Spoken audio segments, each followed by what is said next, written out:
भरतपुर राजस्थान का एक प्रमुख शहर है। भरतपुर जिला पूर्वी राजस्थान में स्थित ब्रज क्षेत्र का एक हिस्सा है। इसकी सीमाएं उत्तर प्रदेश से लगती हैं। भरतपुर में देश का सबसे प्रसिद्ध पक्षी उद्यान भी है। 29 किलोमीटर वर्ग में फैला यह उद्यान पक्षी प्रेमियों के लिए किसी स्वर्ग से कम नहीं है। विश्व धरोहर सूची में शामिल ये स्थान प्रवासी पक्षियों का भी बसेरा है। भरतपुर शहर की बात की जाए तो इसकी स्थापना जाट शासक राजा सूरजमल ने की थी और ये अपने समय में जाटों का गढ़ हुआ करता था। भरतपुर के मंदिर, महल और किले जाटों के कला कौशल की गवाही देते हैं। कहा जाता है कि भगवान राम के भाई भरत के नाम पर इस शहर का नाम भरतपुर रखा गया है। भरतपुर राज परिवार में भगवान राम के छोटे भाई लक्ष्मण को कुलदेव के रूप में पूजा जाता है। ऐतिहासिक धरोहर के साथ ही भरतपुर राजनीति के मामले में आगे है।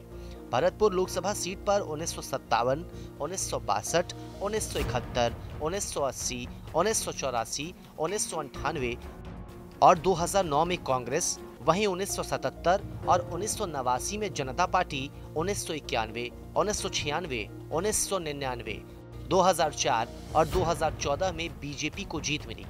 इस लिहाज से सीट पर 7 बार कांग्रेस और 5 बार बीजेपी का कब्जा रहा। फिलहाल बीजेपी के बहादुर सिंह यहां से सांसद हैं। भरतपुर लोकसभा सीट पर पूर्व राजघरानों का अच्छा खासा दबदबा रहा है, लेकिन तब जब ये सीट सामान्य थी। इनमें सर्वाधिक 3 बार विश्वेंद्र सिंह, 1 बार उनकी पत्नी दिव्या सिंह चुनाव जीती, 2 बार नटवर सिंह और 1 बार कृषेंद्र कौर दीपा सांसद चुनी गई। कृषेंद्र कौर और नटवर सिंह के पुत्र जगत सिंह भाजपा से विधायक रह चुके हैं। विश्वेंद्र फिलहाल कांग्रेस में हैं, लेकिन वो 2 बार बीजेपी से, 1 बार जनता दल से सांसद रह चुके हैं। फिलहाल विश्वेंद्र सिंह भरतपुर की डी कुम्हेर सीट से विधायक और राज्य सरकार में पर्यटन मंत्री हैं। भरतपुर लोकसभा क्षेत्र संख्या 9 की बात करें तो ये अनुसूचित जाति के लिए आरक्षित सीट है। साल 2011 की जनगणना के अनुसार कुल जनसंख्या 28,45,269 थी, जिसका 81.98% हिस्सा ग्रामीण और 18.02% हिस्सा शहरी है।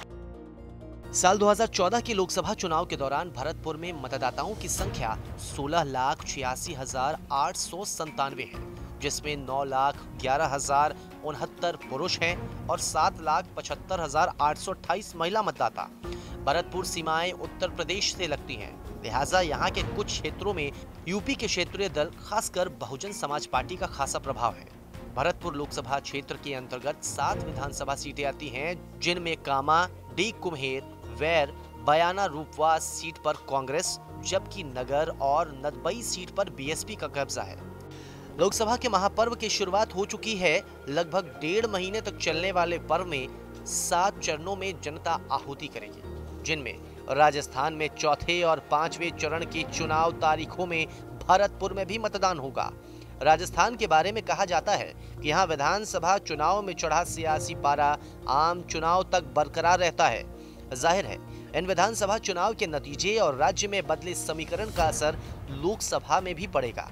फिलहाल कांग्रेस ने राज्य में एक बार फिर वापसी की है, लेकिन बीजेपी और उसके मत प्रतिशत में मात्र 0.5% का ही अंतर है।